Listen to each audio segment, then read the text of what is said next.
Willkommen zu einer neuen Folge von Alltagdeutsch. Schön, dass ihr wieder dabei seid. Wir hoffen, ihr seid gut ins neue Jahr gestartet. Bis Tag 60 haben wir gemeinsam das Niveau A2 abgeschlossen und jetzt lernen wir weiter auf B1-Niveau, bis wir dann Tag 200 erreichen. Heute sind wir bei Tag 84 Teil 1 angekommen und wie jeden Tag lernen wir 15 wichtige Wörter, die ihr im Alltag wirklich braucht. Und zu jeder B1-Lektion gibt es ja außerdem ein extra Fragevideo zur Mini-Story. Dort könnt ihr laut antworten und hört kurz danach die richtige Lösung. Das hilft euch, sicherer zu sprechen. Auf jeden Fall. Für eure Aussprache empfehlen wir euch auch heute wieder die Shadowing-Methode. Also Satz anhören, kurz stoppen, laut nachsprechen und weitermachen. Probiert das mal aus, das ist wirklich eine super Übung. Unser heutiges Thema ist Nachhaltigkeit. Also Wörter rund um Umwelt, bewusstes Leben, Müll, Energie und das alltägliche Handeln. Ein sehr großes und aktuelles Thema, über das wirklich viel gesprochen wird. Absolut. Deshalb ist es auch so nützlich, die wichtigsten Wörter dazu zu kennen. Genau. Und bleibt unbedingt bis zum Ende, denn dort hört ihr wieder eine längere Mini-Story, in der alle neuen Wörter vorkommen. Fangen wir an? Sehr gerne. Das erste Wort ist ein Substantiv, das eine große Idee beschreibt. Die Entwicklung. Auf Englisch heißt das Development. Ah, die Entwicklung. Das ist ein Wort, das man oft hört. Es beschreibt ja eine Veränderung über eine längere Zeit. Etwas wird anders, es geht voran. Richtig. Genau. Man kann über die persönliche Entwicklung sprechen oder die wirtschaftliche Entwicklung eines Landes. Oder eben, wie bei unserem Thema, die Entwicklung der Gesellschaft. Exakt. Und im Kontext von Nachhaltigkeit gibt es da einen ganz wichtigen Satz. Eine nachhaltige Entwicklung ist unser Ziel. Das bedeutet also, wir möchten eine Veränderung in der Welt, die nicht nur heute gut ist, sondern eben auch in der Zukunft für alle gut funktioniert. Eine positive Veränderung, die bleibt. Genau. Und so eine positive Entwicklung, die passiert ja selten von allein. Oft muss man sie aktiv unterstützen. Und das bringt uns direkt zu unserem ersten Verb heute. Ja, nämlich fördern. Fördern. Auf Englisch to promote oder to foster. Und das perfekt ist? Hat gefördert. Klar. Wenn man etwas fördert, dann hilft man, dass es besser oder stärker wird. Man unterstützt es sozusagen. Man kann ein Talent fördern, ein Projekt. Oder ein sehr gutes und aktuelles Beispiel ist dieser Satz. Der Staat fördert erneuerbare Energien.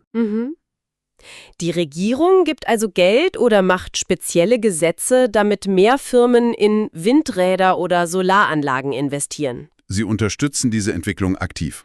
Richtig. Und diese Förderung ist meistens keine kurzfristige Sache, oder? Nein, überhaupt nicht. Man macht es nicht nur für ein paar Wochen, man hat ein großes Ziel.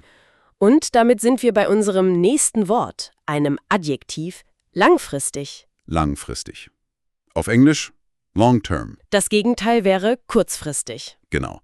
Es beschreibt einen Plan oder eine Lösung, die für eine lange Zeit gedacht ist. Wenn man langfristig denkt, plant man für die Zukunft. Nicht nur für den Moment. Man fragt sich, was sind die Konsequenzen in 5, 10 oder sogar 50 Jahren? Ja, genau deshalb hört man auf den Satz. Wir brauchen langfristige Lösungen. Das macht Sinn. Eine schnelle, einfache Lösung für ein großes Problem hilft oft nicht wirklich. Gerade bei Umweltthemen ist langfristiges Denken ja besonders wichtig. Man will ja, dass die Natur gesund bleibt. Absolut.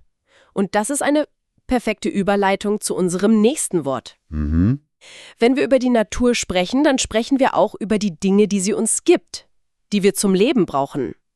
Wir nennen sie die Ressource. Die Ressource. Im Plural die Ressourcen. Auf Englisch Resource. Das ist ein Schlüsselwort im Thema Nachhaltigkeit. Ja, unbedingt.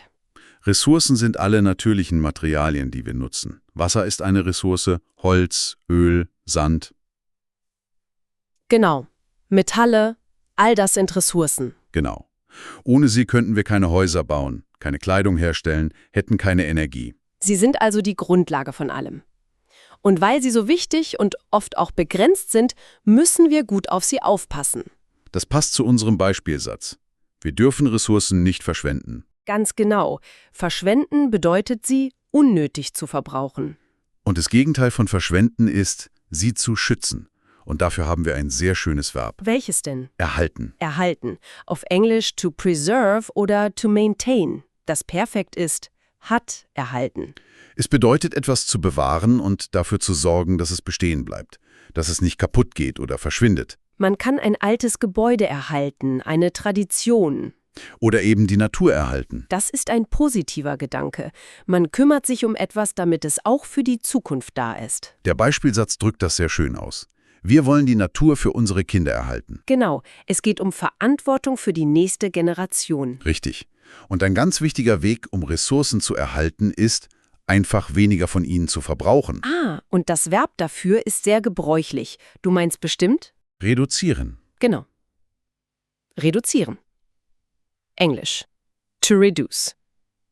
Das Perfekt ist hat reduziert. Exakt. Reduzieren bedeutet, etwas kleiner oder weniger zu machen. Es ist ein sehr nützliches Wort im Alltag. Man kann Stress reduzieren, Kosten reduzieren. Oder eben die Geschwindigkeit reduzieren.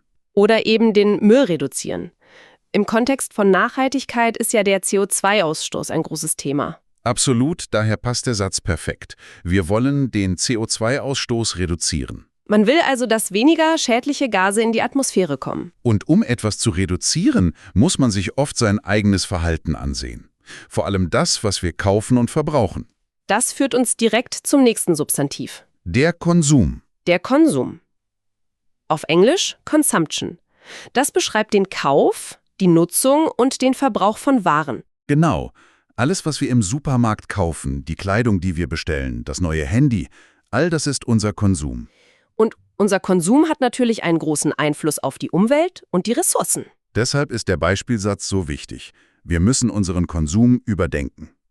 Das heißt, wir sollten uns fragen, brauche ich das wirklich? Gibt es eine bessere Alternative? Muss es immer neu sein? Ja, das sind die zentralen Fragen.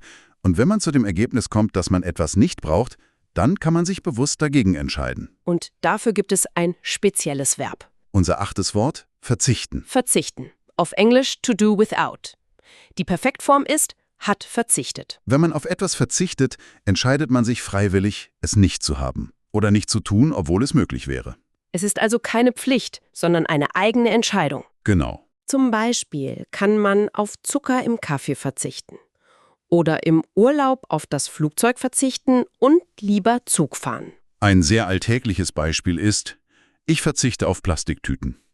Das bedeutet, ich sage im Laden bewusst, nein danke, ich brauche keine Tüte, ich habe meine eigene Tasche dabei. Das ist ein perfektes Beispiel. So, jetzt haben wir die ersten 8 Wörter geschafft. Und machen eine ganz kleine Pause für einen Hinweis. Genau. Wenn euch unser tägliches Lernformat hilft, unterstützt uns gern mit einem Abo und einem Daumen nach oben. So bleibt ihr dran und verpasst keine neue Folge. Und weiter geht's mit dem zweiten Teil unserer Wörter. Wir haben über unsere Ziele und unser Verhalten als Konsumenten gesprochen. Schauen wir uns jetzt mal die andere Seite an. Wie Produkte gemacht werden. Das Wort dafür ist die Herstellung. Die Herstellung. Auf Englisch Manufacturing oder Production. Das Wort beschreibt den kompletten Prozess. Also von den Rohstoffen, den Ressourcen bis zum fertigen Produkt im Laden. Genau, die Herstellung eines Autos, die Herstellung von Kleidung. Und bei diesem Prozess kann man sehr viel für die Umwelt tun. Unser Beispielsatz ist: Die Herstellung soll umweltfreundlich sein. Das heißt, die Fabriken sollten zum Beispiel erneuerbare Energien nutzen, Wasser sparen und ihre Abfälle richtig entsorgen. Aber es geht nicht nur um die Umwelt, oder? Ein sehr wichtiger Punkt. Es geht auch um die Menschen, die diese Produkte herstellen. Und damit sind wir beim nächsten Wort. Der Standard. Im Plural die Standards. Auf Englisch Standard. Ein Standard ist eine anerkannte Regel oder ein bestimmtes Qualitätsniveau, das erreicht werden soll. Es gibt technische Standards, Sicherheitsstandards. Ja, und eben auch soziale Standards. Richtig. Und die sozialen Standards sind bei der Herstellung extrem wichtig. Unser Beispielsatz sagt es deutlich. Wir achten auf hohe soziale Standards.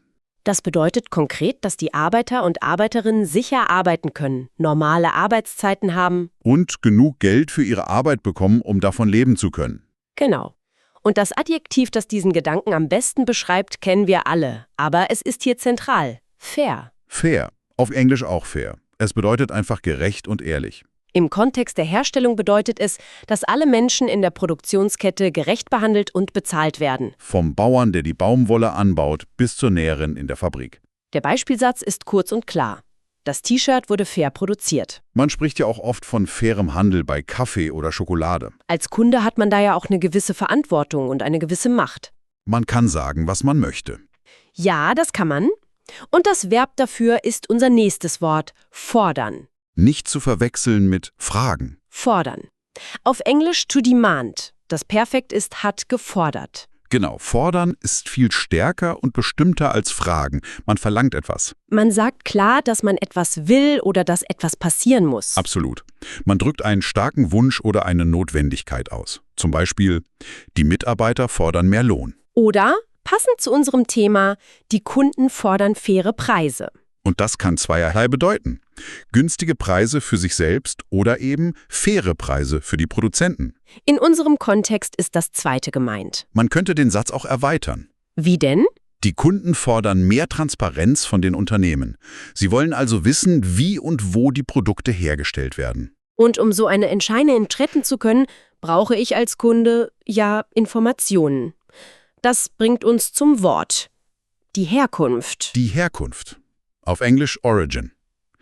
Das Wort beantwortet die Frage, woher kommt etwas oder jemand? Man kann über die Herkunft einer Person sprechen, aber eben auch über die Herkunft von Produkten. Das ist für viele Menschen beim Einkaufen immer wichtiger geworden. Das spiegelt der Beispielsatz wider. Die Herkunft der Lebensmittel ist mir wichtig. Genau. Man will wissen, wurde diese Tomate in meiner Nähe angebaut oder ist sie mit dem Flugzeug gekommen? Die Antwort auf diese Frage führt uns direkt zu einem sehr wichtigen Adjektiv. Ich glaube, ich weiß, welches du meinst. Wenn etwas nicht von weit weg kommt, sondern aus der Nähe, dann ist es regional. Perfekt. Regional. Auf Englisch regional. Es bedeutet, dass etwas aus der eigenen Region, aus der Umgebung stammt. Der Kauf von regionalen Produkten hat viele Vorteile. Die Transportwege sind kurz, das ist besser für das Klima. Außerdem unterstützt man die Landwirtschaft und die Unternehmen in der eigenen Umgebung. Richtig. Deshalb ist dieser Satz sehr typisch für Menschen, die bewusst einkaufen. Ich kaufe bevorzugt regionale Produkte. Das kleine Wort bevorzugt bedeutet, dass man diese Produkte lieber mag und sie wählt, wenn es möglich ist. Sehr gut. Jetzt sind wir fast am Ende unserer Liste. Es fehlt nur noch ein Adjektiv, das viele dieser Ideen von Umweltschutz und natürlicher Produktion zusammenfasst. Du meinst unser letztes Wort für heute? Ökologisch. Genau. Ökologisch. Auf Englisch ecological oder auch organic. Das Wort beschreibt alles, was im Einklang mit der Natur und der Umwelt ist. Es geht um den Schutz von Tieren, Pflanzen, Wasser und Boden. Bei Lebensmitteln bedeutet es meistens das gleiche wie Bio. Also zum Beispiel Landwirtschaft ohne chemische Pestizide und Dünger. Richtig. Unser letzter Beispielsatz fasst den Kerngedanken gut zusammen. Ökologische Landwirtschaft ist besser. Ja, besser für die Artenvielfalt, für die Gesundheit des Bodens und oft auch für uns Menschen. So, das waren alle 15 Wörter für heute. Das war eine super Übersicht.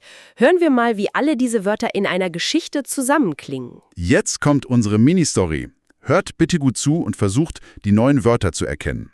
Am Ende könnt ihr die Geschichte ja mal mit eigenen Worten nacherzählen. Das ist eine tolle Übung. Los geht's. Anna und Paul stehen in ihrer Küche.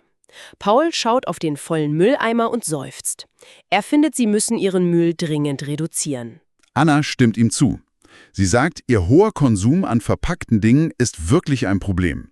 Sie brauchen eine langfristig gute Lösung, nicht nur für eine Woche. Paul schlägt vor, öfter bewusst auf Plastikverpackungen zu verzichten, zum Beispiel indem sie auf dem Markt oder im Unverpacktladen einkaufen. Anna findet das eine gute Idee. Sie sagt, dass ihr auch die Herkunft ihrer Lebensmittel in letzter Zeit sehr wichtig geworden ist.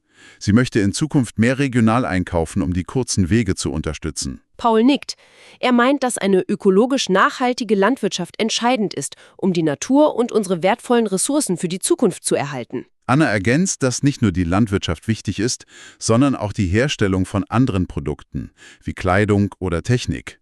Der soziale Standard muss dabei hoch sein, findet sie. Es ist wichtig, dass Produkte fair hergestellt werden.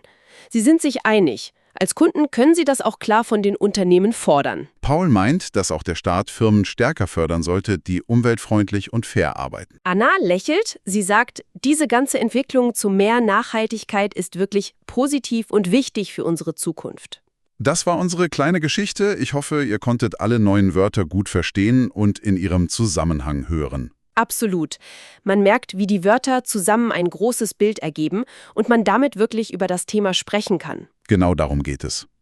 Schreibt gern eigene Sätze mit den neuen Wörtern in die Kommentare, so lernt ihr aktiv weiter. Das hilft wirklich sehr, die Wörter im Gedächtnis zu behalten. Und wenn euch die Folge gefallen hat, abonniert den Kanal und gebt uns einen Daumen nach oben. Das hilft uns sehr, den Kanal weiter wachsen zu lassen. Morgen geht es weiter mit dem Thema Kommunikation am Telefon. Ein sehr praktisches Thema für Alltag und Arbeit. Seid also unbedingt wieder dabei. Bis morgen. Tschüss. Macht's gut.